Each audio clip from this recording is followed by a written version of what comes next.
শাম্মী আক্তারের কণ্ঠে দেশের গানটি শুনলেন। বাংলাদেশ বেতার সিলেক্ট। এখনই শুনবেন আমাদের স্থানীয় সংবাদ এবং এর পরবর্তী কয়েকটি অনুষ্ঠান ঢাকা থেকে রেডি করে শোনানো হবে। আসসালামু আলাইকুম। বাংলাদেশ বেতার সিলেট সংবাদ পড়ছি মোহাম্মদ ফয়সাল উদ্দিন। সারা দেশের মতো সিলেটেও আজ পালিত হচ্ছে জাতীয় পাট দিবস। উৎপাদন বৃদ্ধির মাধ্যমে পাট শিল্পের হারানো গৌরব ফিরিয়ে আনা ও জনগণের কাছে পাট পণ্যকে জনপ্রিয় করে তোলার লক্ষ্যে প্রতি বছর দিবসটি পালন করা হয়। মূলত পাট শিল্পের পুনরুজ্জীবন ও আধুনিকায়নের ধারা বেগবান করা, অভ্যন্তরীণ ও আন্তর্জাতিক বাজারে পাটের চাহিদা বৃদ্ধির জন্য ব্যাপক প্রচারণার লক্ষ্যে দিবসটি পালিত হয়। এই উপলক্ষে র্যালি ও আলোচনা সভা অনুষ্ঠিত হয়েছে আজ মৌলভীবাজারে। খামারবাড়ি থেকে বের করা হয় সচেতনামূলক র্যালি। পরে জেলা কৃষি সম্প্রসারণ সভাকক্ষে অনুষ্ঠিত হয় আলোচনা সভা।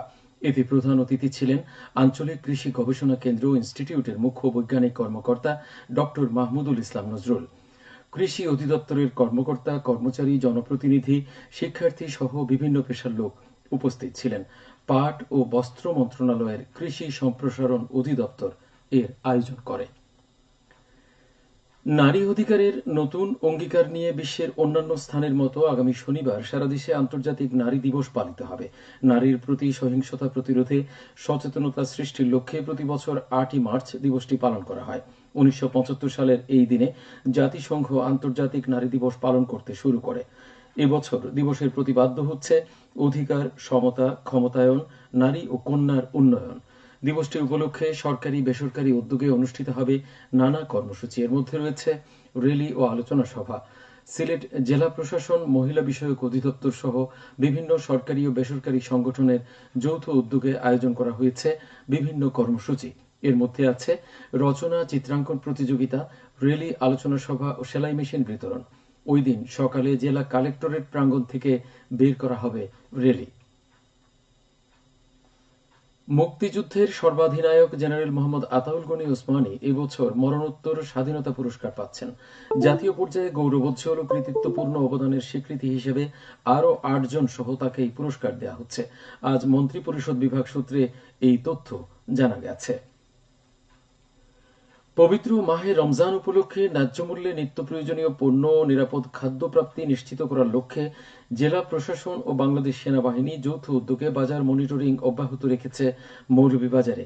আজ জেলা শহরে পাইকারি ও খুচরা বাজারে মনিটরিংকালে বিভিন্ন অনিয়মের দায়ে 7টি প্রতিষ্ঠানে 28,000 টাকা জরিমানা আদায় করা হয়। অভিযানে নেতৃত্ব দেন সেনাবাহিনীর মেজর মেহেদী হাসান ও জেলা প্রশাসনের নির্বাহী ম্যাজিস্ট্রেট মোহাম্মদ সোহাগ মিলু।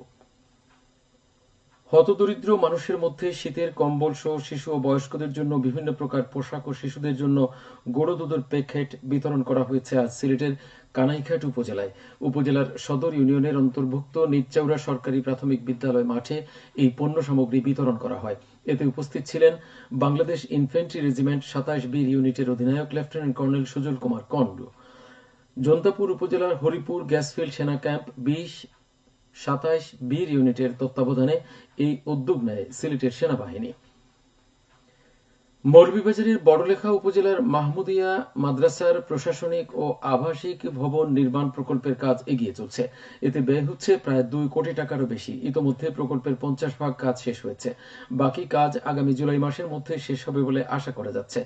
আধুনিক সুযোগ সুবিধা সম্বলিত এই প্রকল্পের আওতায় প্রশাসনিক ভবন, আবাসিক ভবন, বাউন্ডারি দেয়াল ও গেট নির্মাণ সহ আনুষঙ্গিক কাজ অন্তর্ভুক্ত রয়েছে।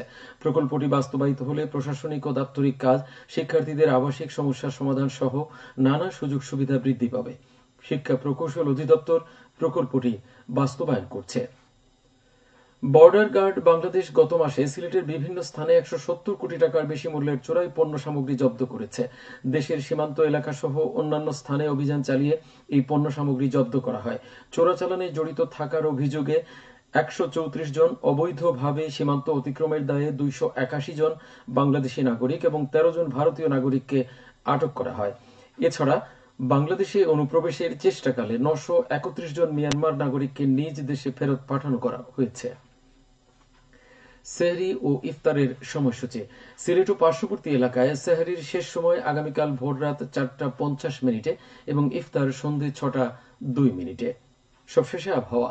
রাত 1টা পর্যন্ত পূর্বাভাসে বলা হয়েছে সিলেট সহ পার্শ্ববর্তী এলাকার জন্য কোনো সতর্কবাণী নেই এবং কোনো সংকেতও দেখাতে হবে না। আজ সিলেটের সর্বোচ্চ তাপমাত্রা ছিল 32 ডিগ্রি এবং সর্বনিম্ন 15.4 ডিগ্রি সেলসিয়াস।